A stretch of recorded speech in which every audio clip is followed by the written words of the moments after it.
All right, I broke down, I did it. I went ahead and read the New York Times best-selling book for the last 2 years, The Fourth Wing. And now, it's time to talk about it.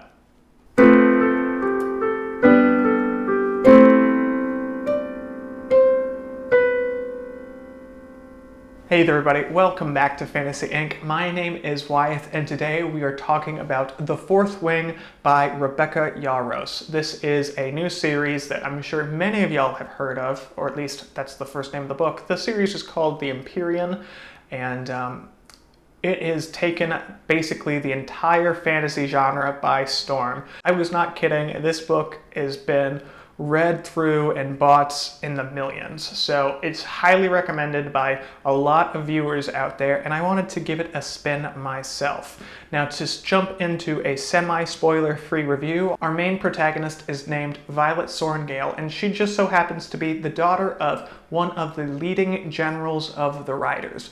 In this world, when people turn 20, or at least in this country, they have to go into one of the quadrants. That is the Riders, the Scribes, the Infantry, and the other one. Similar to how we all view Hufflepuff. Please ignore my shots taken. I don't mean to make anyone upset. But with that, she has always tried to become a scribe, the people in charge of the information, of the books, and are basically the librarians. But that is until her mother decides that she is going to become a rider. And riders aren't riding horses, you guessed it, they're riding dragons. This is a very, very dangerous avenue to go down, seeing as Violet has been born with a very brittle body and has had very little experience preparing herself for what is about to come. Though she cannot go against the general, so she is going to become a rider. Now, this isn't like Hogwarts where, you can expect a very versatile education in the safety of a school only attacked once every book. No, this is a school situation where you are fighting every day and death, if not common, is expected. She has to do her best to try and survive the people who want to weed out other riders so that they can become one themselves, as well as her enemies that just want to take her down for being a Sorrengail, aka the General's daughter. Now, this series so far has been very intriguing. I didn't go in with high expectations, so I was very pleasantly surprised that I was enraptured by the world building, the storytelling, and the characters themselves.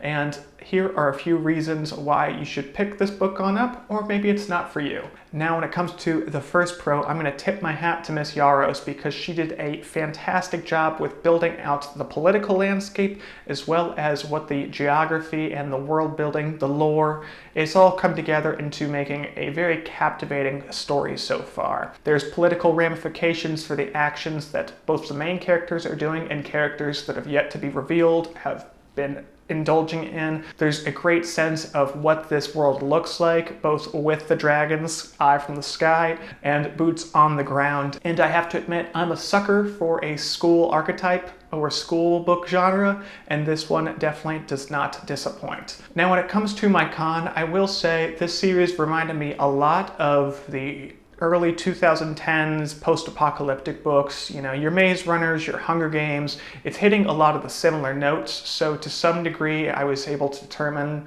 what was going to come up the next chapter, though I will go ahead and give it to Miss Yarros. She did add a lot of surprises in there for me, so at the end of the day you will be predicting a few things here and there, though she did keep me on my toes for quite a lot of the story.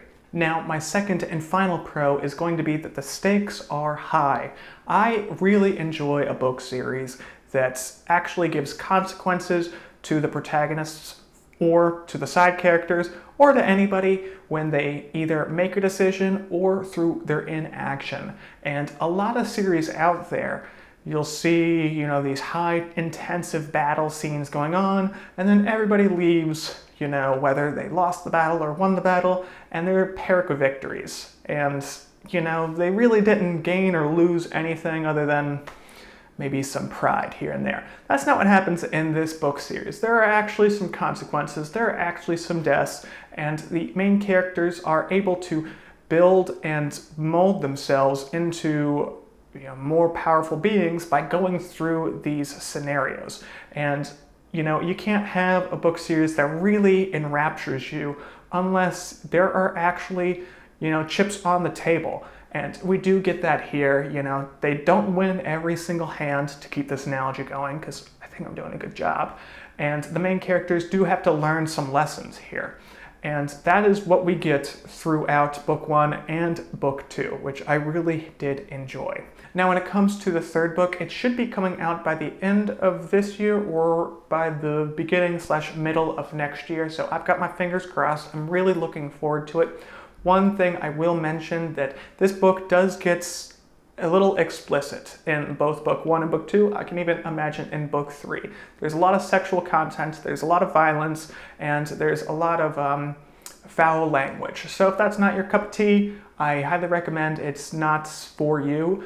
Just something to keep in mind, though apparently a lot of audiences out there really did enjoy it, seeing as this book sold millions and millions of copies. So take that with a grain of salt. With that said, I do appreciate everyone taking the time to check this review out today. I hope y'all get a little more information on The Fourth Wing. I really did enjoy the series, and we'll be talking about spoilers in the deep dive.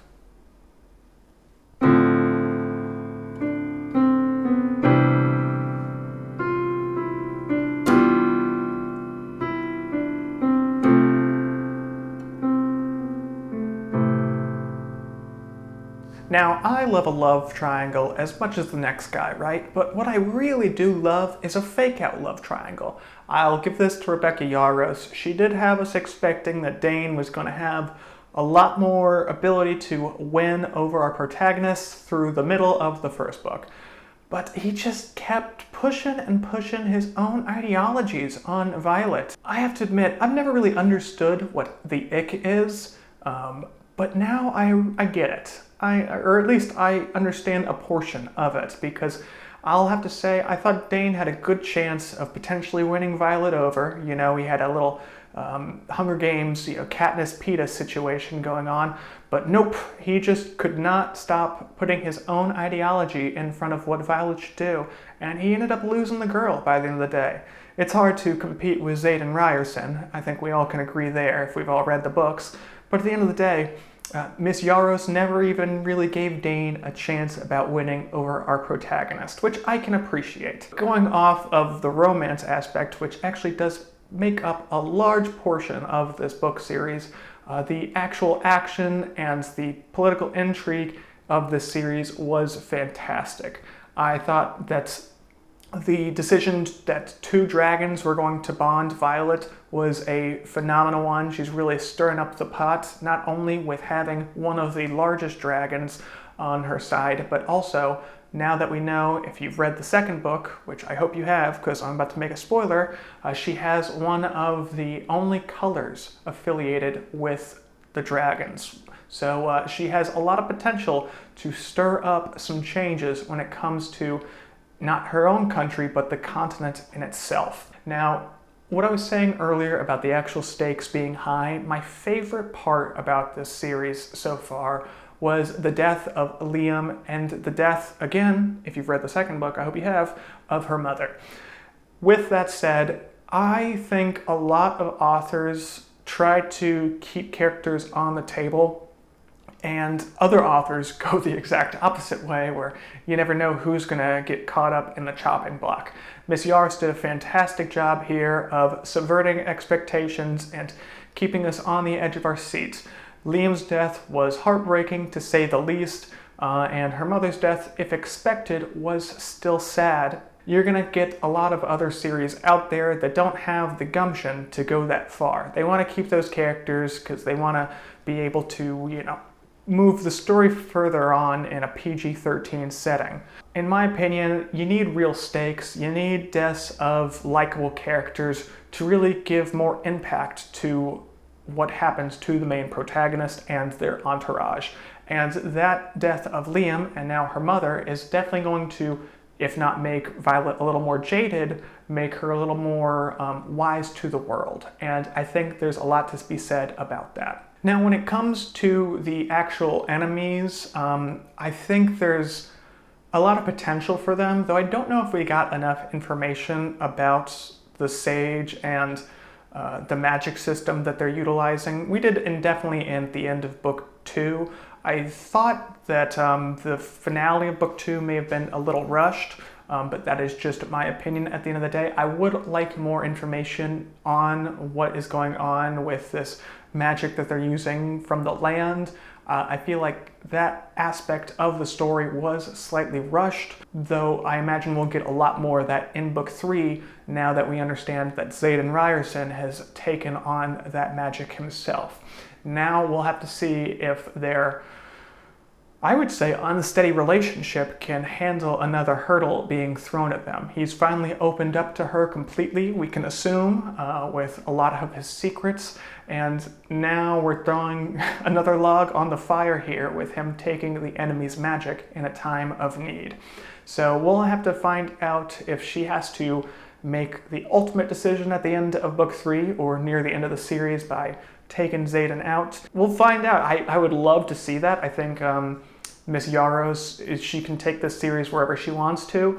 That would be definitely a more of a darker theme than a lot of the audience would expect or even like. So I have a lot of doubts that it would go that route, but that's just my prediction from the peanut gallery. Now when it comes to book 3, we're gonna have to find out what are going to be the next steps. Are they going to be able to make a truce or a treaty with the country that's been attacking them, the Griffin Riders? Is the monarchy going to come down on this band of rebels in book 3, or since they defended the school and the land, are they going to give them a pass? Now, I'm a big fan for political intrigue, so there's a lot of different ways that the story could come together in book 3, and I am just excited to see where Rebecca takes it. I'll be sure to keep everyone up to date when book 3 does come out, so expect another review video. I hope everyone has a fantastic rest of your week, and be sure to keep reading.